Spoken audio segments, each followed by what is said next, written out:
তার ইবাদত বন্দেগী করার জন্য, তাকে রাজি খুশি করার জন্য কি করছে? পাঠিয়েছে আমাদের দুনিয়ার জগতে। কোন জগতে? আর এই জগৎটা ক্ষণিকের জন্য। কিসের জন্য? এই জগৎটা আমাদের কাছে এখন রয়েছে, যখন আমরা দুনিয়া ছেড়ে চলে যাব আমাদের জন্য অন্য আরেকটা জগৎ রয়েছে। কোনটা রয়েছে? অন্য আরেকটা জগৎ রয়েছে।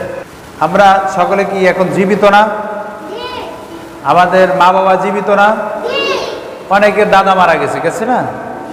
তিনি কি আর ফিরে আসবে? তিনি আর ফিরে আসবে না।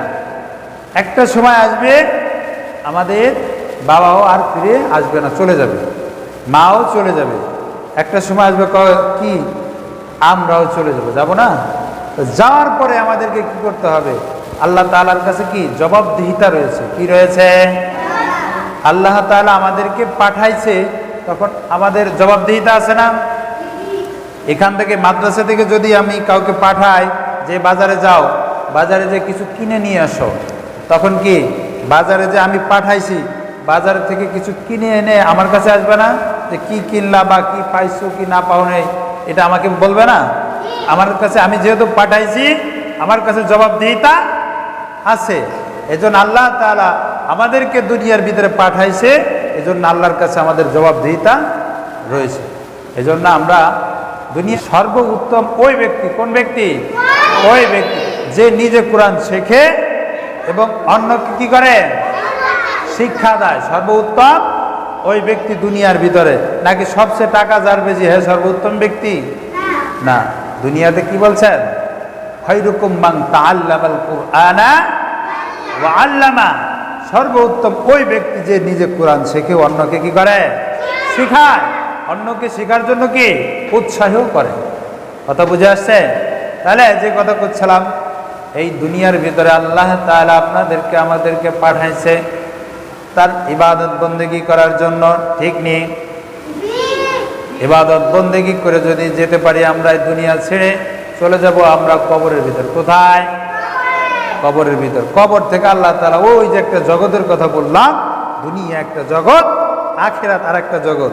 ওই জগতে যখন আল্লাহ তাআলা আমাদেরকে নিবে, নেওয়ার পরে হিসাব নিকাশ আল্লাহ তাআলা যে দুনিয়ায় যে জন্য পাঠাইছিল সেগুলো কি করবে? জিজ্ঞাসাবাদের মাধ্যমে এগুলো কি বিচার আমাদের করে কিছু লোককে কি করবে? জাহান্নামে দিবে, কিছু দিবে জান্নাতে। ওই দিনকে এমন একটা মুহূর্ত, ওই জগতের হিসাবের আগের মুহূর্তটা এতটা কঠিন, নিজে আমি অন্যকে চিনব না। তোমরা আমার ছাত্র, তোমাদেরকে আমি চিনব না। ওই দিন চিনব? ওই দিনকে চিনব না। তোমরা তোমাদের বাবাকেও চিনবে না, তোমার মাও তোমাকে চিনবে না। ওই দিনকে মানুষ একটা ভয় বা একটা আতঙ্কের ভিতরে থাকবে। কথা বলছেন? কেউ কারো পরিচয় দেবে না। তুমি দৌড় দিয়ে তোমার বাবার কাছে যাবা, যাওয়ার পর বললো, যা আব্বু তুমি আমার আব্বু না? তোমার আব্বু কি কইব জানো? কি এর আব্বু? দুনিয়াতে আমার কোনো ছেলে সন্তানই ছিল না, তো তুমি কে? যাও, চলে যাও আমার কাছ থেকে। কথা বুঝে আসছে? তাহলে ওইখানে কোথায় উঠাইছে? ওই জগতে। ওই জগতের মধ্যে আমাদের উঠানোর পর আল্লাহ তাআলা কি করছে? জান্নাতীদেরকে জান্নাত দিয়েছে, জাহান্নামীদেরকে কি দিয়েছে? জাহান্নাম।